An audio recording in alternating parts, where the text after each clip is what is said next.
On the day of Donovan's funeral, I had everything set up. The National Guard was there. They provided tent, flags, the gun salute, escorts. They helped me put everything together, and multiple family members showed up. And just before we were going to start the ceremony, I was looking for an escape route. And I was like, I'm out of here. I've done my job. I've supported my sister and my brother-in-law, and I'm out of here. And I literally put my hands on my knees. I bent over and I was like, I gotta go. I can't be here. And as I picked my head up and through a million tears, I just looked up and I saw Sharon, my girlfriend, walking towards me. And she flew from Los Angeles to Texas. She came for the funeral. And I don't know the whole backstory, but I know other friends were involved in making sure she could show up and be there for me. And she was there for me 100%. And she walked over and she just gave me a much needed hug. And I told her, I can't do this. I can't do this. I can't be at this funeral. And she's like, we're going to do this together. And she was my person and she showed up for me. And I will be forever grateful for that. But friends, once we've been through a grieving experience and we have experienced grief at 100%, we need to be that person for all the other grievers in our life. We've been noticing a trend with a lot of clients that we've been working with lately, and it's them saying people are not showing up for them. Yeah. And that's why we came up with this because when our cousin passed away in February, um, I remember his wife's best friend asking me, I don't know what to say. I don't know how to talk to her. And then she went on to share um, that she had lost both of her parents. And I said, then you absolutely know what to say. Show up for her the way you wish that people had showed up for you. And that's just the general message of today's podcast. We need to stop letting our fear of saying the wrong thing stop us from showing up for people in during their time of need. So there were people that absolutely 100%, Sharon being one, that showed up for me the way I needed her to show up, right? And so you don't even know what that is. You don't even know what you No, need. no. So you're in the midst of the loss. You don't know what you need. You don't know what you need from people. I'll tell you what, you sure as hell know what you don't want. And you know what you don't need. And the minute someone does something you don't need or you don't want, you know instantly, that doesn't feel right. Don't do that. Yeah. I don't know what to say, Erica. When someone says to me, I don't know what to say, or I don't know what to do, is the reason that we're doing this, is the reason that you and I are doing this, because we didn't know what to say. We didn't know what to do. We didn't know what to tell people. We were recently talking to a woman whose son passed away, her 14-year-old son. And she said her mother in law told her it's hard for her to go to the house. And as a mother, losing two boys, no shit. Yeah. It's hard to live in the house. Yeah. Don't let that stop you from showing up. Yeah. Go through the hard. Grief is painful. It's traumatic. It's life altering. Don't be the person that becomes selfish and says it's too hard for me to go there. So do you think by you staying in your own home, you're less sad? Yeah. The sometimes if you've never even had a loss, you don't know how to show up because you've never had a loss. So you don't know what is expected. We get that call all the time. What do I do? How do I show up? Who's the person I need to be? Who's the person I need to be in this situation? We get that call all the time. If you don't know, be the person you think you would want them to be. I've just had a loss. Here's who I want to show up for me, and this is how I would like for them to show up. You be that person.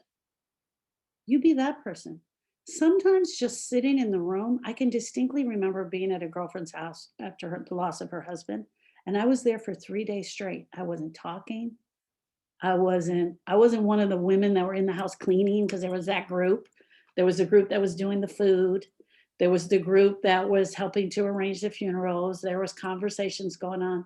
I was literally just sitting in the corner. And every now and then she would just make eye contact with me and come over. And she would just sit next to me. She'd put her head on my shoulder, or she would ask for a hug, and she would bawl and cry. And she would say, "How do I do this?" And we would talk about it, and she would go away. I did that for 3 days straight. I wasn't part of the team. I didn't do any of that stuff. I just sat there. And she knew that I was there for her. And when she needed me, she came over. I stayed through all the funeral and multiple times after, but those first 3 days. I think people feel that sending the text, let me know if you need anything, is helpful. Of course, I freaking need things. I'm grieving. I have shit going on over here. I think maybe if we rephrase that to how can I show up for you today? What do you need today? What do you need right now? What do you need? Let me be I of think use. that's Yeah, I agree with you. I agree with you, little sister. I also think that's bullshit. Just show up. Share with me how Uncle Shane showed up for you after Austin died. He so sweet. So Shane is our brother from another mother. He's our brother's best friend. And we used to live on the same street in California. And he used to just stop by on his way home from work. And Lewis would be traveling for work and the kids would be doing kids things. And he would just stop by and just sit in the kitchen. And we'd talk about whatever, there was no agenda, but like the point he just showed up. He just showed up. And that's the point that I'm making. And I agree with you. Yeah, find out exactly what they need. But the other thing is, don't ask them what they need because they don't know. Well, I think my point was, in the initial days, there's so much commotion. Mhm. So you don't want to show up. It's Yeah. important to just show up when everything is quiet. Yeah. And That's that's when what it's he the did. most important. Because in the beginning, there's so much commotion, they're not going to even appreciate the fact that you're showing up, and because it's too early. That's not when they need it. It's when it's the quiet after the funeral's been done and people go back the travelers have gone home. That's when it's important to just show up. I agree. I agree. Yeah. And that's what I loved about Uncle Shane just showing up and just being there. Sometimes the griever needs their trash cans taken in. Yeah. Just do it. Sometimes the griever needs 3 and 4 months later just to go to the grocery store and get some bread and milk. Sometimes the griever just needs you to just show up and sit and talk about the weather. Yeah. Sometimes the griever needs you to be there while they cry. Sometimes the grievers will need you to be there while they talk about Austin and all the parts that they loved about him. They're not going to reach out to you because in their grieving brain, they think that they are being obsessive or putting you out of your way. They're not going to reach out to you because it feels uncomfortable to them. We have, and I've said this numerous times on other podcasts, this notion that I don't want to say something to upset you. I don't want to make you feel bad. They already feel bad. Yeah. They're already upset. Yeah. So don't let that. I don't know why are we so scared of tears in general as a society? We're I so can't scared answer the because question. people That's are like, amazing. I don't want to make them cry. So what if they break down in ugly cry and snot running down? So what? Yeah. Are you gonna die? Yeah. Yeah. Yeah. What if they cry? Is that okay? What if they cry and it makes you cry? Yeah. You Oh, sharing the part about Sharon got me emotional yeah. because I know the importance of that. Yeah. What that feels like to have someone show up, your person show up. Yeah. No questions asked. I'm here. Yeah. So that's got me emotional because you can't put a value on that. It's like priceless. It's life altering to know that you have that profound connection with someone. One of the ways that the traditions that I had started, and this really came about because of Austin. Moments after I find out someone has had a loss and they're in my town or I'm near them, I will run to the store and I will pick up a case of water, pick up a plain spiral notebook, and a new pen. Those are the three things that I pick up, and I take them to their house, and I will either drop them off, most times just drop them off on the doorstep, or depending on what the situation is, or ring the doorbell and go in and bring them and give them a hug and all that stuff. Why? Multiple people are coming to your house. Multiple people are coming to your house. You may not have bottled water there, right? But if you at least have a case of water, and in your numb brain, you can say to the priest when he shows up or the pastor when he shows up, would you like some water? You have something to offer someone because you're not thinking. Plus, as the people are coming, there's water there. So the case of water serves that purpose. And it's only for the first few hours. The notepad. The notepad stays on the common area where everybody is because the phones start ringing Mhm. uncontrollably off the hook. That's what happens with the phone. So now, while you're in the room grieving and crying, I can write down that Bob Smith called. Here's his phone number, and he's going to be over here on Thursday. I can write down that Carol Jones brought by a ham. I can write down that a flower arrangement came from this florist, and it was from, and here's the card, it said this from this person. I can write down the things that you can go back to 3, 4, 5 months later and look at what was going on in your house. Depending on the situation, detective so and so may have called and left his phone number, and you may need that information there. I remember going to a griever's house and bringing those three things, and she's like, well, these sure are random things that you brought me. And her calling me 3 days later saying, thank you, thank you, thank you for that notebook. She didn't realize how much they were going to need it. How many people are calling to fly in, pick me up at LAX at 4:50, pick me up at Burbank, pick me up at this, I'll be here at this day, this is the hotel I'm staying at, or you just have the number of the funeral home, the address of the services once they're set. Whoever is at that kitchen table, all the family and friends that are there, all that information can go into that notebook. Do you still have your notebooks? I just found the Donovan one the other day. I Okay. came across it. I have I don't the know where the Austin one I is. have it. I have Austin. Oh, okay. Know that I have Austin.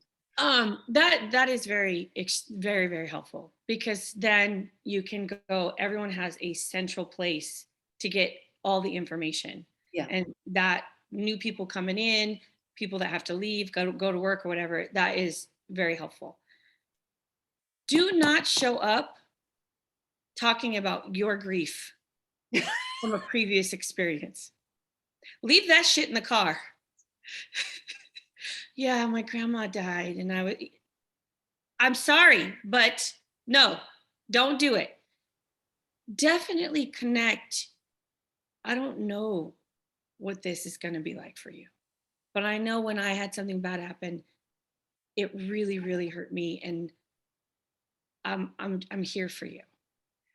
Hear me out also when I say this. There are no words. There are no words. There are no words that you can say that's going to make them feel better. There are no words that you can say that's going to take this pain away. There are no words of wisdom. I don't care what Bible scripture you go to or what philosophy book you go to that's going to take away the pain of this mother who has just lost her child. There are no words. You can absolutely say that. There are no words. Or you know what? You could just shut up and just give the hug. Mm-hmm. The hug is worth $1,000,000. It's worth its weight in gold. Yeah, it Give really the is. hug. The deep embrace is really Don't try to fix her. the one thing that really, it's like nails on a chalkboard, is when we're at a situation and then you hear, well, when my husband died, Yeah. this is not about you, Nancy. Save that for later.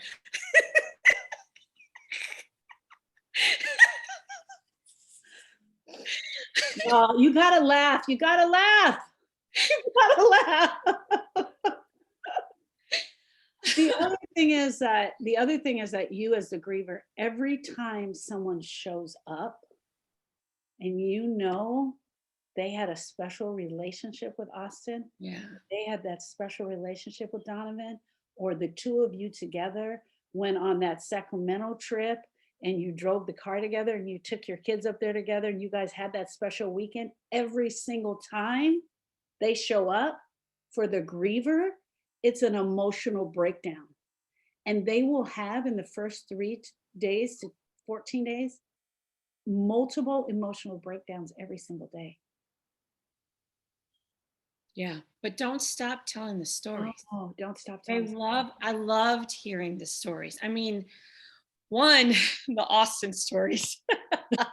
They never get old. And Austin never met a stranger. Everyone was his friend. If you crossed that boy, his path, you were his friend, you were automatically connected. He did not have a person that he disliked. I honestly don't think he had a person he disliked. He never had anything bad. Everyone was his friend, especially old men.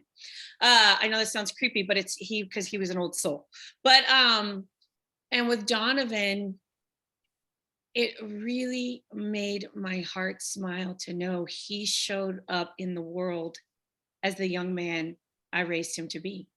And you knew that because people were sharing the story. And it's because of the stories. I understood that he was thoughtful, he was respectful, he was definitely willing to be protectors to people that he, deemed needed protecting, and he was funny and a great dancer, which I missed tremendously.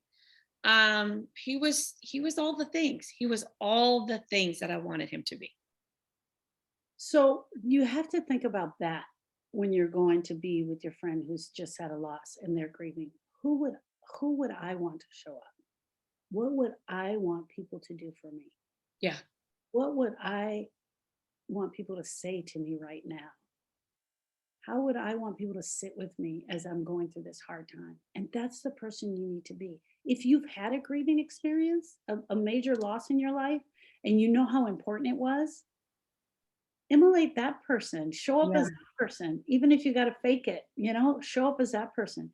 Be Uncle Shane and yeah, just show up for a year straight for no reason at all. Just show up and just talk about anything. exactly. Because that's when it really makes the difference. You spend so much of your day focused on your pain and your brokenness. So to just have a normal conversation on a random Tuesday night, priceless.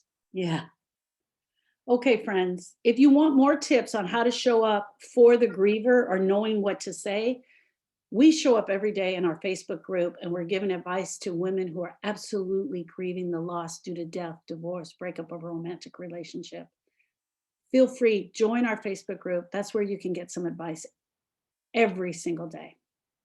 Thank you, friends. Bye, friends.